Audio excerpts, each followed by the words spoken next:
Ол Кыргыз Airways дегенге 15 миллион каралыптыр да. Эмне кылат ал Кыргыз Airways деген эмне кылат? Ким Савач, бул туризм боюнча сөз кылып атасызбы же? Жалпы информация об использовании денежных средств. Алынып аткан кредиттерди кайда жумшалат ошол боюнча.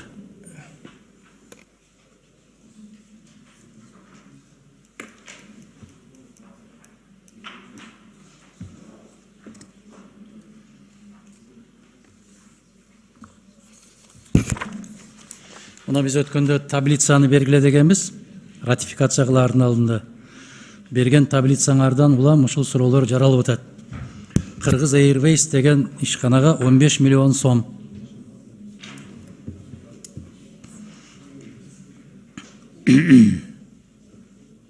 Эмне кылат ал 15 миллион сомду? Адаган Ким Савач, бул баягы финансы министрлиги 1 миллиардтан бөлүп берет. Мен буга чейин айткам. 1 миллиард Кыргыз индустрияга, туризм фондуна 1 миллиард. 4 миллиардка жакын энергетика министрлигине, анын 1 миллиард 112. Мейли канча бөлсө ошончо бөлсүн. Ооба, жок, биз мында финансы министрлиги бөлүп берет. Ичиндеги баягы иштерин булар өзүлөрү айтып берсе жакшы болмок эле. Ким айтат? Мага баары бир. Кыргыз индустрия. Биз добуш берердин алдында сурап атам, ошол 15 миллион бөлүнүп атыптыр. Кайда кетет? Эмне болот ал?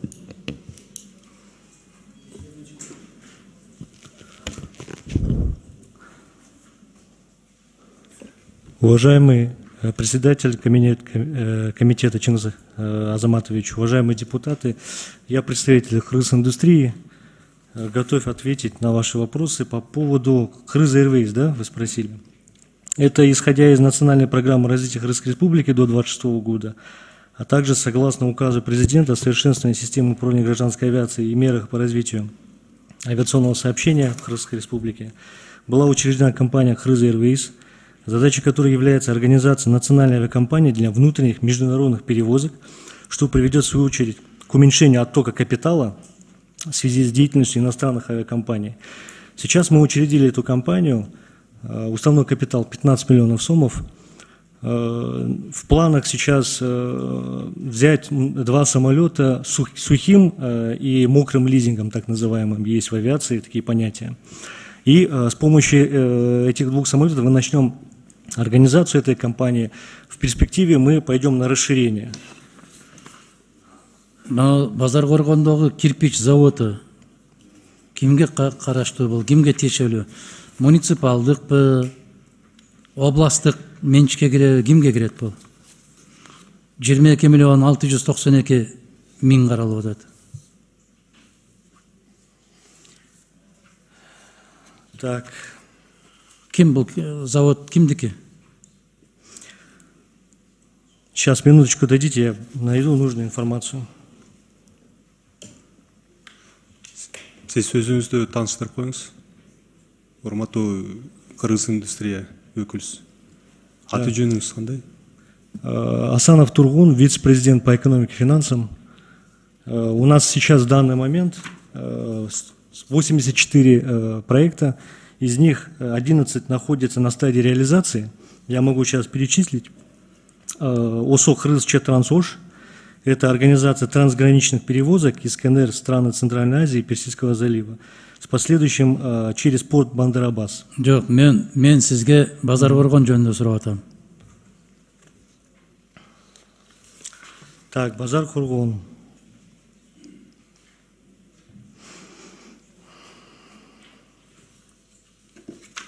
Билбейсиз, завод кимдики? Бар. Просто я хочу собрать информацию, вам сразу доложиться, чтобы вам было понятно.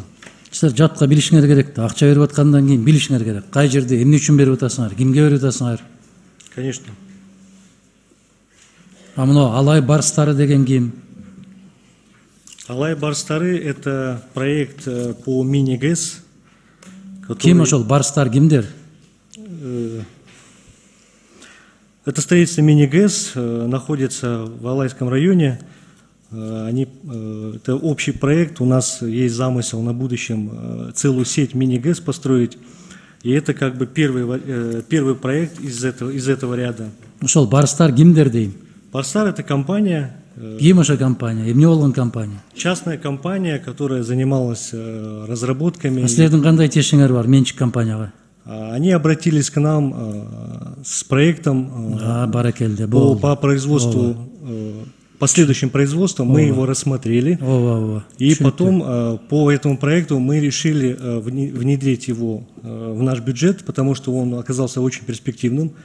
И в ряде этих... Аргументы хорошие, чтобы вы так говорили, что перспективный экен? Перспективный проект. У нас есть бизнес-план, все отработано, и ПО, и ТО, все готово. Жаш жигит мындай түшүнбөй атасың да, аргументтери мыкты экен деп сиз ушундай кылып сүйлөгөнгө деп атам мен. Жакшы аргументтер менен келиптирби? Да, конечно, мы можем предоставить всю информацию. Мына эми урматтуу кесиптештер карап көрүңүздөр да. Биз ошол банктардын имаратын алганга дагы, сатып алганга дагы кредит алып атыптырбыз да. Банктардын имаратын сатып алганга ошол Кыргызстан карыз алып, ошол карыз алган акчага банктар имарат сатып алат экен да. Келиптир бизге жерибизге. Руслан мырза, ошол жакшы көрүнүшпү? Ошол кредит алып, анан ошол банктар имарат сатып алганга. Биз бала бакча кура албай атсак, биз банктарга мүмкүн Кыргызстандын эсебинен карыз алып. Адахан Кимзамбаевич, кыргыз индустриянын бирден бир максаты бул акчанын баардыгын өнүктүрүүгө, өндүрүштү өнүктүрүүгө, Кыргыз Республикасынын өндүрүшүн өнүктүрүүгө берилип атат. Азыр кыргыз индустриянын өкүлү кичине неме жаңы келди го деп атам, ошол үчүн Мейли, эски келгендер жооп берсинчи анда. Мындай кылгачы. Мына ошол мини гестерди куруп, перспективабыз керемет дейсиңер, 22 миллион 800 мың берип атасыңар. Административдик чыгашага 38,5 миллион сом берип атасыңар да. Бул аябай перспективныйбы? Экинчи жагын айтайын, токтотпой эле туруп кете берейинчи. Мына ол электростанцияларга акча берип атасыңар да. Түркменистан менен Өзбекстандан дээрлик 11,5 миллиард сомго электроэнергия сатып алабыз деп. Адахан Кимсамбаевич, бул боюнча энергетика министрлигинин орун басары Телекан Аркулович Айталиев өзү келди, ошо жооп берет. Саламатсызбы, урматтуу депутаттар. Адахан Кимсамбаевич, жооп бере берейинби же сурооңузду? Ооба, күтүп атам. Бүгүнкү күндө энергетика тармагындагы бул эми былтыркы 21-22 жылкы күз-кыш мезгилдери менен байланыштуу суу бул жакта. Былтыртан бери ушул бир аз энергетика тармагында абал оорлошуп, суунун токтогул кезге кирген көлөмү бир аз азайгандыгына байланыштуу. Эми бул баягы ар бир 3-5 жылда келип тура турган көрүнүш экен.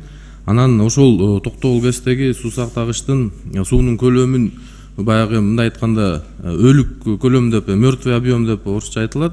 Ошол деңгээлге жеткирбөө үчүн, себеп дегенде ал деңгээлге жетип кала турган болсо анда жалпы станциянын жумушу токтоп калмак. Ошол максатта сууну үнөмдөө максатында ушундай импорт электроэнергияны импорттоо боюнча маселе каралган. Ал эми жалпысынан сиз суммасын айтып кеттиңиз. Бул бир эле ошол былтыркы кышка дагы тиешелүү эмес, быйылкы жылы дагы биздин түзүлгөн жана иштеп жаткан келишимдер бар. 1,5 миллиард киловатт саат электроэнергияны ушу Түркменистандан Өзбекстан аркылуу транзит кылып алып келип отурабыз. Андан тышкары ушул Өзбекстандан Түркменистандан Өзбекстанга газ абалына кирип, Өзбекстандан бизге электроэнергия абалында дагы 1 миллиард 300 миллион киловатт саат. Азыркы күндө түз импорт аркылуу электроэнергияны 622 миллион киловатт саатка алынган. Ал эми газдан переработка кылып алып келген электроэнергиянын көлөмү 525 миллион алынды. Дагы ушул 1,5-дан анан 1,3-төн дагы калдыктары бар. Кудай буйруса ушул күз айларында калган электроэнергияны дагы алабыз деп отурабыз. Жакшы. Кимиңиздер жооп бересиздер билбейм. Мындан бир кыска мезгилдин эле үстүндө башта биз аябай кыйналчубуз да, электроэнергияны кимге сатабыз деп. Өзбекстан менен миллиард 100 миллион киловаттка кол койчубуз. Казакстан менен миллиард 200 миллионго кол койчубуз. ушулар бизден 2,5 миллиард киловаттын деңгээлинде электр энергия сатып алыш керек деп. Биз электр энергияны кайда сатышыбызды билчү эмеспиз да. Эмне ушундай болду? Кыска мезгилдин ичинде биз ошолордон электр энергияга көз каранды болуп калганыбызга эмне себеп болду ушул? Жооп берип кетейин, Адахан Кимсабаевич. Бул көрүнүш, биз анализди дагы жүргүзгөнбүз, эң туура айтасыз. Былтыр энергетика министрлиги түзүлгөндөн баштап биринчи биздин мониторинг менен анализ ушул маселеде болгон. Акыркы 3 жылдын ичинде керектөө Кыргызстанда ар бир жылы 3-5% өсүп келе жатат. Биз 2017-2018 жылдары экспорттаганбыз. Токтогул кезинде көлөм максималдуу көрсөткүчкө жеткен 19,5 миллиард куб сууга. Ошондо биз Өзбекстанга акыркы жолу 17-18 жылы экспорт кылганга жетишкенбиз. Анан 19 жылдан баштап суу тартыла баштады. Ошону менен бирге ички керектөө дагы өсө баштады. Мисалы 2019-2020 жылы биз мындай бир максималдуу көрүнүшкө жеттик деп ойлоп эсептегенбиз. 2021-22 жылы андан да ашып кеттик. Азыр 16 миллиардтан аштык киловатт саат боюнча. Ошон үчүн ички керектөөнү камсыз кылуу максатында жана айтып кеттим, суунун бир аз тартылганына байланыштуу ушундай кадамдарга барганбыз. Жарайт. Ошол кошуна мамлекеттер бизден электр энергиядан көз каранды болуп туруп, алардын керектөөсү өскөн жокпу? Индустриалдык өнүгүү болгон жокпу аларда? Аларда да өстү. Бизден 2 эсе 3 эсе көбүрөөк өстү өндүрүш. Алар кантип өздөрүн да камсыз кылып бизге да сатканга үлгүрүп атат. А биз суунун башында туруп ушундай абалга түшүп келдикпиз.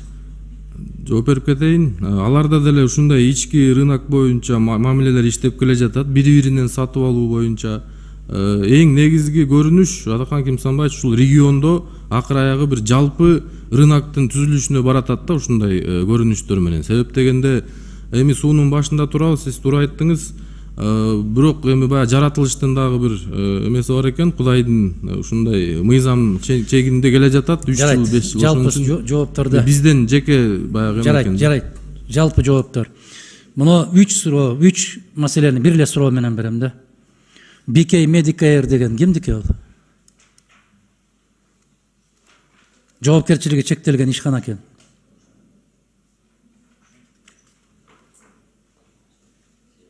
Ким билет муну? BK Medicare — это тоже Кыргыз-индустрия. Кимдики ошол? Это в прошлом была корейская компания, которая производила медицинские пластыри по корейской технологии. Бул мамлекеттикпи? Да. Теперь, вот отвечая на ваш вопрос, эта компания в связи с пандемией и с другими рядом проблем, мы вели с ними переговоры. Сейчас на данный момент мы с ним договор подписали, нам будет принадлежать 100%. Это будет 100% государственное. Давай я попробую на русском языке. Сколько процентов принадлежит государству? 100%. Я 100%. отвечаю на ваш вопрос. 100%. А почему тогда вы пишете организация с ограниченной ответственностью? Нет, имеется в виду 100% Кыргыз-индустрии принадлежит. А Кыргыз-индустрия она принадлежит государству. Поэтому оно и принадлежит государству. А эмнеге осо бикейранда? Эмнеге гао эмес? Жок дегенде гао. Сейчас мы сейчас подписали, объясняю вам, мы подписали с ними договор, и в течение 2-3 месяцев это ОСО перейдет в наше пользование. Качан? В течение 2-3 месяцев. У нас есть договор. Первый транш 17 миллионов 400 тысяч мы уже заплатили. Ошондо эмне бул мамлекеттик болуп калабы? Да, это будет государственное, 100% государственное предприятие будет. В итоге, когда последний транш... Экинчи маселе токто, экинчи маселе. РСК банктын имарат алыш үчүн эмне үчүн биз 37 миллион коротобуз? Имарат алыш үчүн, имарат сатып алышына. Эмне үчүн 13 миллион уже кетти акча. Жалпысы 37 миллион. 13 миллион кетти. 13 миллион 692 миң кетти. Жок. Приобретениеде турат ошонун баары. Жалпысы 37 миллион турат. Эмне болгон имаратты сатып алабыз биз РСК банк үчүн? Айыл банк үчүн эмне үчүн 25 миллионду беребиз? Административдик чыгашалар 165,5 миллион деп турат. Биз урматтуу кесиптештер эмне үчүн таблицаны бергиле деп талап кылабыз. Мына ушундай нерселерди карайлы деп талап кылабыз. Ушундай нерселерди көрөлү деп талап кылабыз. А силер жалпысынан алып келесиңер, колдоп койгула, элди өстүрөбүз, гүлдүтөбүз, көрктөндүрөбүз. А мунун ичинде турат очойгон акчалар. Имарат алыш үчүн турат. ОССОлорго берилип аткан акчалар турат. Азыр айтып атасыңар, 2 айдан кийин мамлекеттик болуп калат ал деп буюрса. Мен ушул баягы жоопкерчилиги чектелген ишканалардын мамлекеттик болуп кетти дегенин уга элекмин. Мамлекеттикти ОСО болуп кетти дегенин угуп жүрөм. Бул кандай процесс? Адахан Кимсанбаевич, биз мисалы бюджет менен келгенде, өзүңүз билгендей, финанс министрлиги акча менен алып келет, андан баягы бөлүштүрүп берет. Ичиндеги баягы иштерин баардыгы кыргыз индустрия, фонд туризм өзүлөрү жооп беришет да. Кайка кетерин. Биз финанс министрлиги ичине киришпейт. Ошону айтып атпайбы, жооп бере тургандар жооп берсин деп, жооп бере албай атпайбы. Эмне үчүн банктын имаратын сатып алышка биз сырттан карыз алышыбыз керек? Эмне үчүн? Эмне үчүн ошол карыз бүтүндөй калктын мойнуна жүктөлүшү керек, банктын эмес? Карызды мамлекет кепилдик болуп атат да, парламент ратификация кылып атат да, элдин атынан алып атабыз да. Эмне үчүн банкка берип атабыз?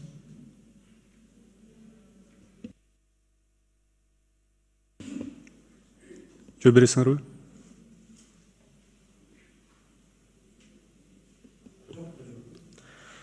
Может, да, я скажу.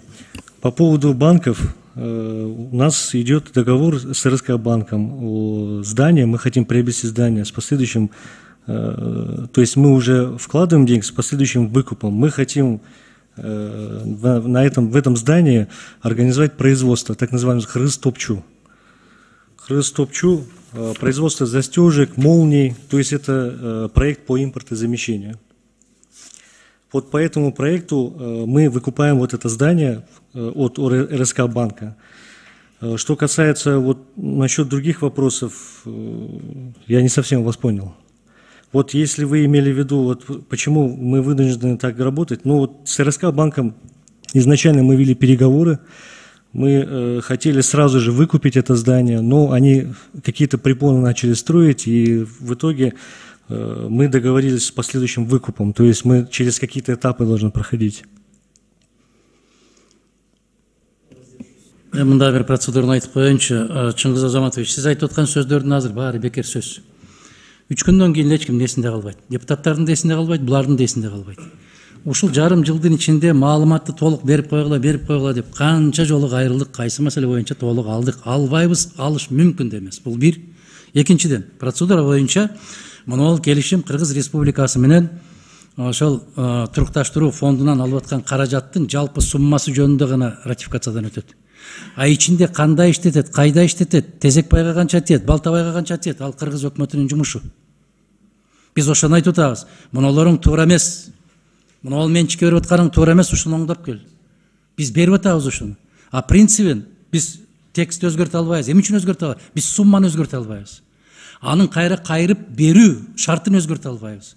А ичиндеги маселени биз чечишибиз керек, ичиндеги маселени. Туура. Биз ошол маселени өткөндө биринчи окууда айтканбыз биз. Мына таблицанын ичине алып келип койгулачы силер. Кимге канча кетет, эмне максатта кетет, кандай пайда көрөт, кыргыз экономикасы канча өсөт деген суроолорду койгонбуз. Мына ушуну алып келишти.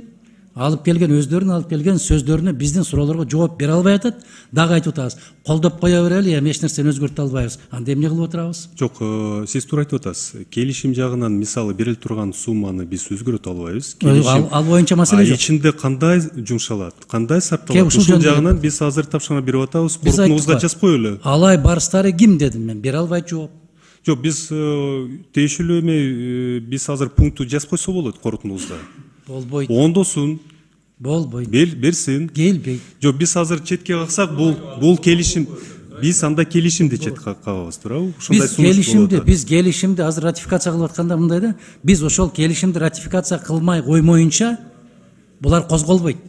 Сиз анда формулировканы берип койсоңуз, Мына мен башында биринчи сүйлөгөндө келишимди өзгөрбөй эле, келишим четке ошол бойдон калпайт. калат, текст биз өзгөртө албайбыз. Бирок ичиндеги маселени Нарынга кандай болот, Ошко кандай болот, Көлгө кандай болот, Баткенге кандай болот, ошону так ар бир центине чейин жазып келсе, биз эки колдоп, эки буттап колдоп беребиз деп атабыз. А булар көмүскөнүн ичинде ороп туруп киргизип жүрүп атпайбы?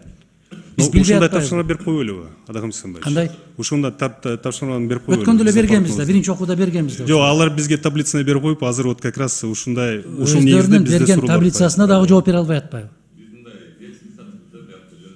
Мына сиз мына каржы министринин сөзүнөн уктуңуз. Силер колдосоңор, колдобосоңор бул акча кетти деп атат. Силердин чатагыңар жок деп атат. Сиз уктуңуз да аны. Кеткен акча деп атат.